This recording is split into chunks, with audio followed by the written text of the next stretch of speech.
Hey guys, this is Simon with toughtrader.com, doing a trade review late in the afternoon. It is 2:30 and we're going to try to make this quick, 15 minutes. Basically, this is what I look at when I'm trying to figure out how do I trade, how do I trade a new product, and because ES has become very difficult for me to trade due to the lack of volatility, so I'm picking up the Russell 2000. So the one quality that I want, that I need in markets, but that both CL offer me, NQ offers me an occasion, but see how we get this push and this retest and these push downs and these retests and these traps, and you see it all over the place, right? Where we'll come down, we'll push up, we'll retest.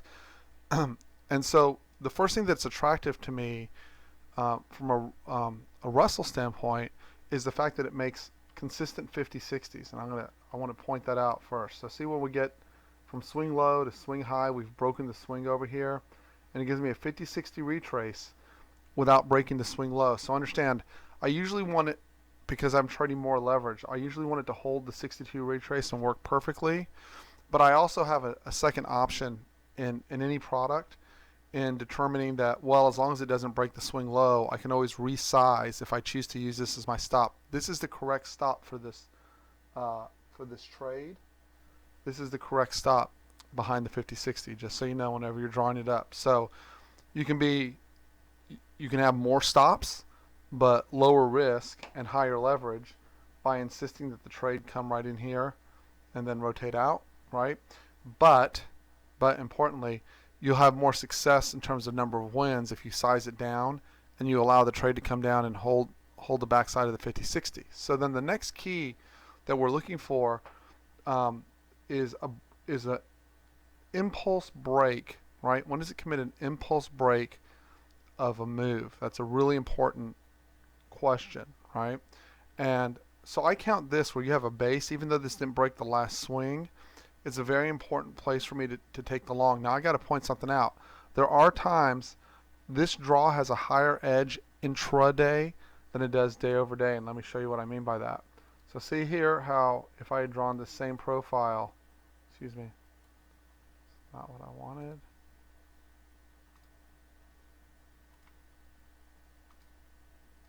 Okay, if I had drawn that same profile,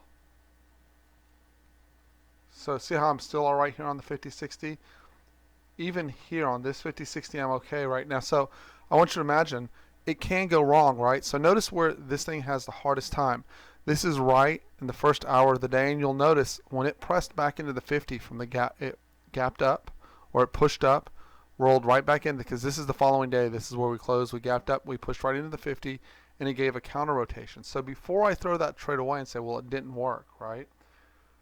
When you're doing research on a new product, go look really carefully whether it worked or not. Your entry would have been 104.70, right? And my exit for my first scale would have been a target of approximately 105.70. And clearly the high was 105.90. So I was able to get a point out of that trade, which is what my objective is in the Russell 2000. And then I have a choice that I can make in my risk management. I can then move to keep my stop below the low if I think it's going to push out of there. I can move my stop to break even and look for a next trade. Now this is really important for particularly for guys who are starting off with new accounts, okay? People see this 50-60 and go, well, I can take as many trades a day as I want. And that's not how I have this designed, or not how I design my own trading program. I'm looking for one or two high odds shots. And when you're designing your trades around 50-60s, right, you got to remember it works both sides of the trade, right? And you have to be able to tell when you are in danger of getting swept through the mid, right? And I'll talk about that later, but realize it doesn't, while it works very often, it doesn't always work, right? Additionally, when you're drawing this up, when I was going through and working on this, I would draw from swing highs to swing lows, and you'll see this thing really ticks right into the 50-60 retraces. And what throws people off is you really kind of have to keep up. There's 50-60s all over the place, right? So like if you look at this morning, swing high, swing low, we just missed the 50-60, but that was the target down and in. Excuse me, we didn't quite get it, but you'll see it was down here below, and this is where I was targeting I believe this is where I had 1500, or I had right at the bottom here 1502. This is where I was targeting a long right here in the bottom right in front of the 5060. Okay, so I'll use that 5060 as a place not only to get trade location but also to help me out. You'll also see here what I would have wanted once we broke this swing high is I would have wanted and still want, if it'll give it to me. So yeah, we broke. I'd like the 5060 to come back over here and give me an opportunity to get long. Again, the proper stop there is to swing low, right? But many of us either can't afford that stop, which in this case isn't horrible, or, and in my case, I usually will simply close the trade out if it closes behind the 62. So let me show you where that works quite often, right? So see how we came down here, right? Rolled up, and we established a new swing high. So see when I'm coming through here on this, I'm just going to roll from swing high all the way back. Notice that it doesn't close behind the 62 retrace. And on multiple, so if I took it at the 50, so this is the other trading decision you have to make through here, is do you want to take it at the 50 retrace or do you want to take it at the 62? And again, it's a risk versus how much leverage you want to throw on the trade, right? If your stop is a close behind the 62 and you're loading up at the 62 and it closes behind, you can exit with an easy exit. The difference there is quite often you'll have it come into the 50 and you won't get your shot at the 62, right? And then sometimes I'll take the first touch into the 50 and the second touch into the 60. So what I suggest is, since I'm not coaching anyone in particular on how to take this, is draw those trades up for yourself and see how they work, right? Also be aware that what you also want to be achieving, or what you want to be looking at, is was I able to break the last swing high or the last swing low? So if you look right over here, this is a good example. So see how we came in on this first push back. See how we broke my last consolidation period to the left? It came right to the 50, right over here, right? It came right back to the 50, but I was aware when it comes back, you have to be aware that it's going to come back the other side on you, and it's going to retrace that 50-60 back the other way. So what I'm looking for in this pattern, so you can see here, we're moving up, we break the swing high. As soon as we break this swing high here, I am looking for the 50-60 back, right? But I'm also cognizant that in order to get back to that 50-60, so had we just come back in a straight line to that 50-60, no problem. I would have said, hey, we can probably go and push to the upside. In other words, had it gone like this, right, and then come back to the 50 and then continued on, great. But the fact is, what it did was it created another swing right here, right? And then we proceeded to break that swing right here. Therefore, the 50-60 back, right, that's a new lower low, lower high. So this is now my short location for a push back to the inside. Again, all of this is scalp. None of this means the product's falling apart. In order for this, as we all know, in order for this to fall apart, right, you don't want it behind the 62 retrace for the day. If it gets behind the 62 retrace, the trade's in danger. And a great example of this, and so the product is interesting, right, because it follows the technical rules pretty damn well, right? If you look, I see what the problem is here. If you look, let's clear the lines. If you look, this, even though this covered 2 days, it appeared to be a trend day up, right? If I draw my trend day up, okay, this is why when I catch a 50-60, see right here, I'm comfortable, I'm comfortable, I'm comfortable. Right here on that close right there, see that? It's not a very big difference whether I take it from the 50 or I take it from the 60. Now, I want to pause here for a second. I'm talking about this little area right here so everyone can see it. Okay. I want everyone to think about what are all the thoughts that go through your head when this close happens, right? This is what I hear when, hold on a second. This is what I hear from people. Well, maybe it'll hold the swing low. Well, maybe it'll pop back up. Well, maybe it'll roll back to the high. Well, I don't want to just kick it here. It really didn't break the last point over here. I think it'll hold the low. I'm going to hold on to it, right? For me, this close right behind that 50 retrace, when it appears to be on trend day up, right? When I draw this line over here, there's my trend day up, right? When that gets broken and then we close behind that 62, I want to be totally done with it. I don't have another way of adding to that, right? That's plain self-defense. I can show you a ton of these 50-60s where we never close behind and there's plenty of money to be made, right? This is a great example right here where we come back to the 50-60 and there's plenty of money to be made and it never closes behind that 62 retrace. So my question is, from a risk standpoint, why sit there and punish yourself with holding behind this 62, right? And so at any rate, long story short, that's how I draw the 50-60s. They work very, very effectively. The higher highs and the higher lows, you should be looking for that in all products, right? All products follow that in particular.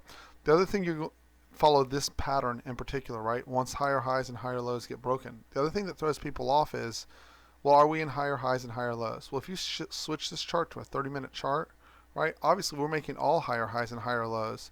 Right? If you look at that, that's your last major swing off to the left, right? So you have to adjust on time frame. You have to adjust on time frame and figure out which time frame is it that you're working with, from which there's a higher high and a higher low. So what you'll notice mostly through here is that we are all in balance. See how nothing's changed here? It's all balance all the way through here. So it just keeps, you can keep flipping a coin. The reason why I want to point that out is when we gap, see this gap right here, from this swing low,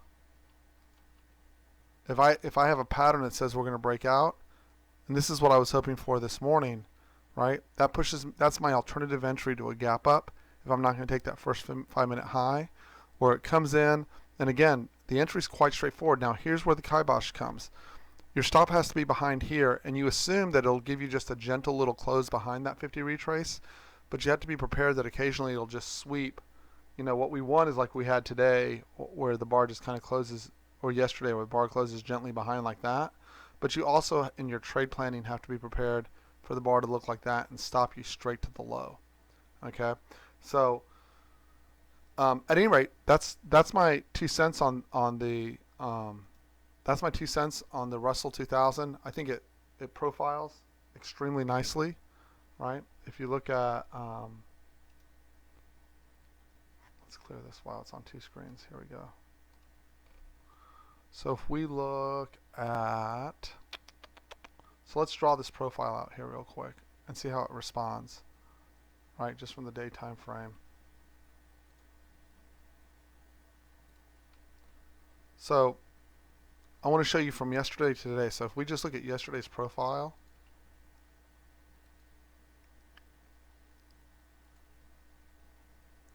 okay, yesterday's volume point of control came all the way at the low. That's not breaking up the profile, and that's day time frame only, right?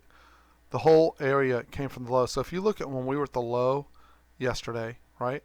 If you look at what we did, we came back up, we gapped into, notice where the next high volume nodes were, right? They weren't the high volume nodes, but they were high volume nodes, right? This is where the white zone was sitting there. This is not, by the way, the reason why there was a white zone there, but this is where the high volume, this is where the white zone was sitting, right? And you'll see that one really nice thing about the Russell is it really respects its key areas, is what I've been noticing, right? So if you'll look at today, we came back in. We didn't quite get back to the 50-60, but we did push right in. This is where we were short this morning, right? And notice how it really didn't tick. Remember, my stop was 1507.20, right? It was basically sitting right here. And then you'll also notice something very, very interesting. Notice at the moment that it closed above, see how it took off? And that's perfect. That's exactly what you want in a profile, right? Now, you may wonder why, well, why did it stop here, right? Always a good question. What was it that was here that it stopped? Well, if you notice, this is the beginning of a poorly auctioned area here to the left, right? The other thing I would have wondered about this is, in this profile, is if I took this from here all the way down, you'll also notice that high volume area lined up with the 50-60 retrace from high to low, including I got a high volume build here to the left. It wasn't the, but it was a high volume node along with the 50-60 in this area, and I got the rotation down. Notice the first bar that closes behind the 62, see that bar right there? And all the shorts had to cover. Does everyone see that? So I'm actually at my 15-minute limit. I wanted to draw one more profile here so you can see what it looks like from the 16th.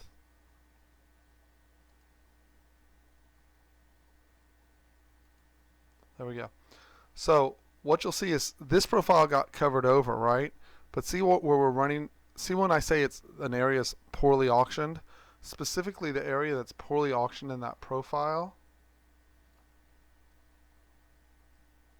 is from here to here, right? Because you can see the volume node above it and the volume node behind it. So the important lesson on this, going to volume profile, and again, the reason why I like the Russell 2000 so much is that it goes right to its resistance areas. It's very, very, very mechanical, right? So notice today what it did. We gapped up overnight. We came back down, pushed into the poorly auctioned area. We went about midway into the poorly auctioned area, responded back up, right? Where did we push to? We came to the mid, rejected out of the mid, the high volume node. We came back up to check on the poorly auctioned area. The market didn't feel like re-auctioning down.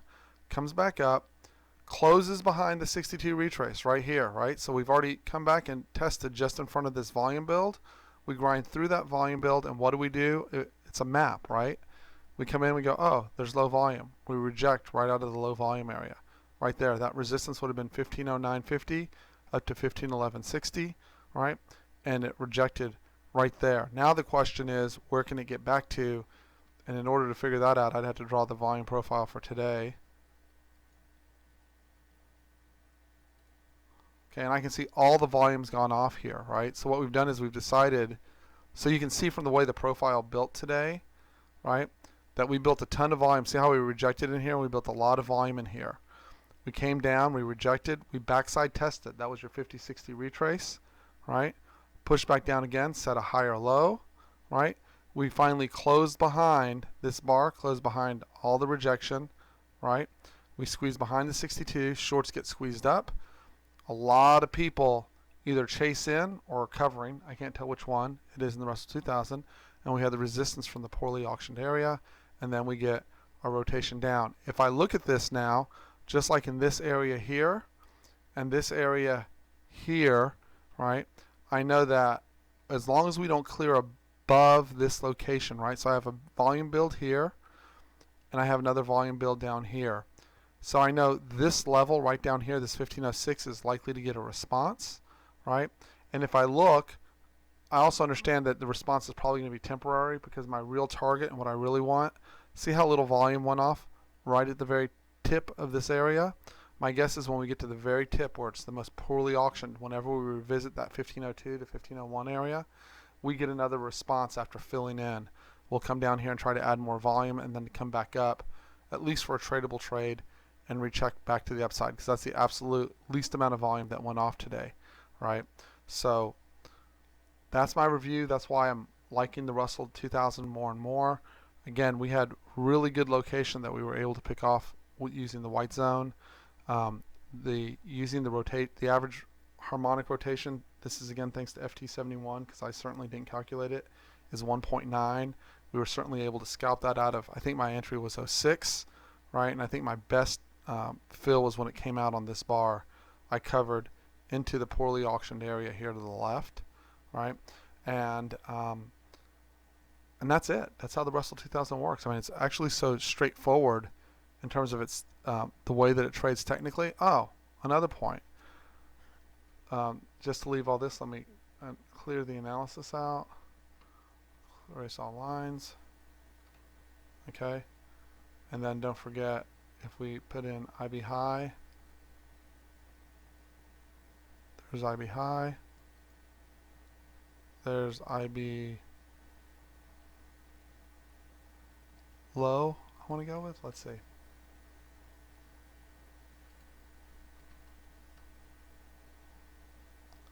That's IB, that's the low and that's the high, right? So when we failed to break IB low over here on the push down, we came back up. Remember, this has over 95% odds that IB low or IB high will be tested, right? So then if we go, the last piece is if I go through and by the way, the market's rolling down a little bit here at the end of the day. I'm sure people were waiting for it to push up. Just a heads up, there's no trade for me, right? The other thing to keep in mind is we held the gap, right, which told you buyers were in overall control.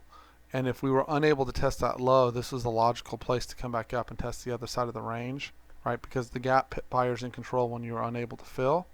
And so these are things that if you're going to trade the Russell 2000, you've got to start asking yourself that question, how does this thing going to operate? And I would like the 50-60, again, break of IB high. I would like the 50-60 back. Here's the interesting thing about the Russell 2000, also on the break of the IB trade. So this is IB. I went back and looked last night.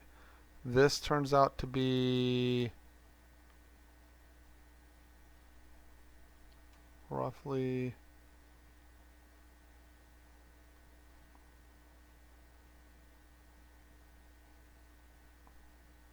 so this is IB low, this is IB high, right? So see the impulse move below IB low there. So notice that even after the close, right? There's the press. It came the very next morning, right?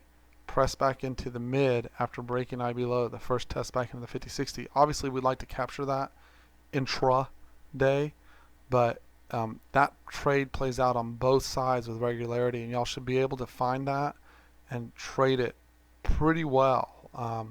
If you'll notice, I'll go through. Let me see if I can knock it down a little bit smaller here.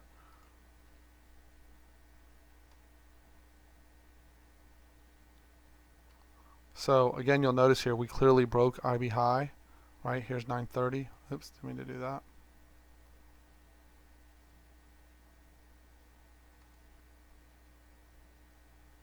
Approximately right here is 930.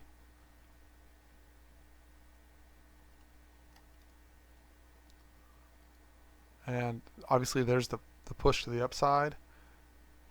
This was the break of IB high. And if you draw that profile all the way back, I drew this yesterday. I look to the right. Or it never got back to it. Hold on, there's another one here. There's multiple examples of the break of IB high and the 50-60, or break of IB low and then the 50-60 back. This is 930. This was 930. That was the break of IB high low. That was swing high. There's the mid back. Again, they're scalps, but they definitely worked. And remember, I'm targeting 1 point and either move my stop to swing high or push to the backside. Again, we got over this last swing, which created an issue for us. But everywhere I looked on both sides of this coin, the break of IB high and the break of IB low, the 50-60 back, provided consistent good trades. You can see here we clearly broke IB high. And if I draw my 50-60 back, there's my opening print. You can see how we pushed in and never closed, well, by a smidge. But for the most part, we never closed behind the 62 retrace there. And again, the proper stop would have been the low of the day. But you can see the beautiful rotation that it got all the way back up to the high from that break of the IB, from break of IB, first 50-60 back, or push to the mid. And if you look, if you took the actual technical trade for that trade setup, is actually the push to the mid. And if you'll look, we sprang right into the mid and pushed right up. So again, getting the room caught up to speed on how the Russell works, I think is going to be very important, because it's actually offering rotations and the volatility that we look for. Give yourself time. Whenever you're trading a new product, there's going to be errors, there's going to be slips. Take the time to go through and do the detail work, which can be frustrating, but it should be very rewarding overall, right? And again, I'm going to point to this. See, when we get this, we inverse, right? See, here's the open. We break IB high, right? Same profile. Oops, didn't mean to do that. Didn't mean to do that. So I want to show something here. This actually failed, and that's good. Hold on 1 second here. We'll just leave that as is.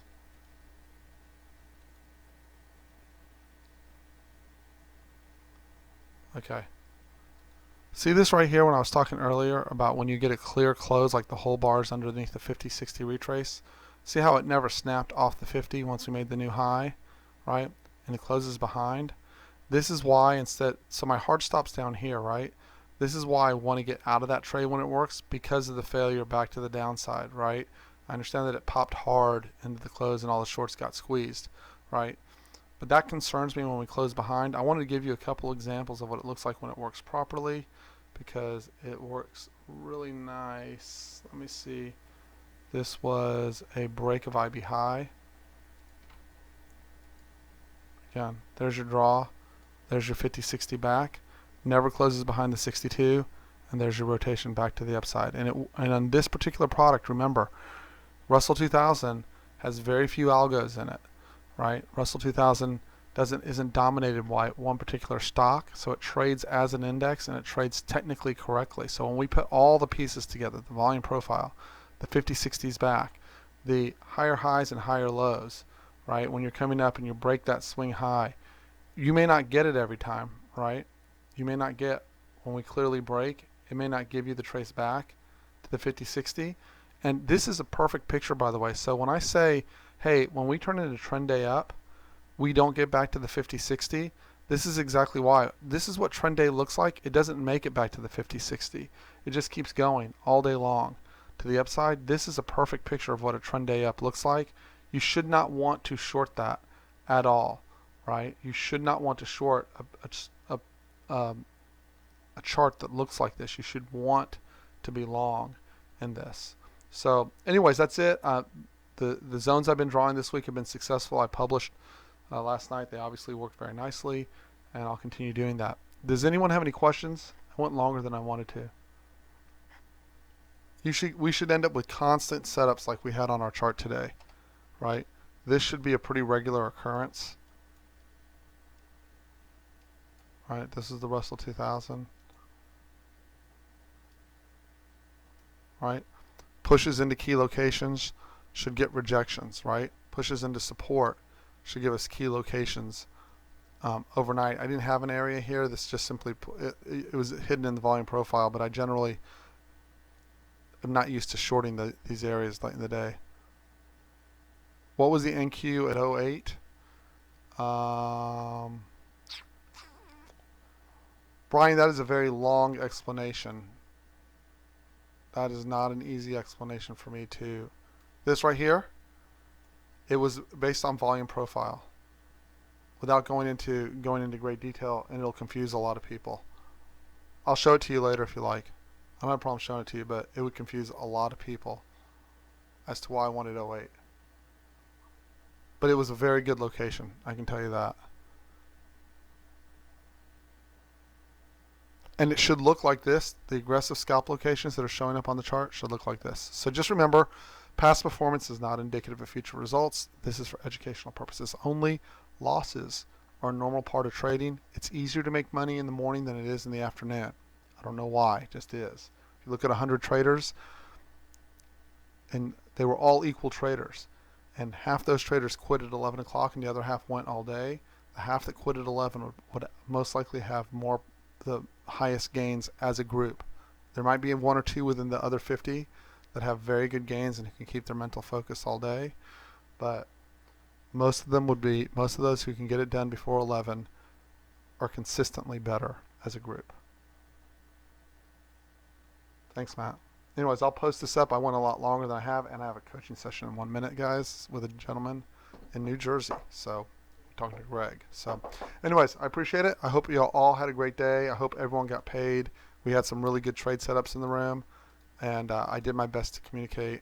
I cannot get this off my screen. I don't know why. So anyways, talk to you later, guys. Have a good night. See you all in the morning.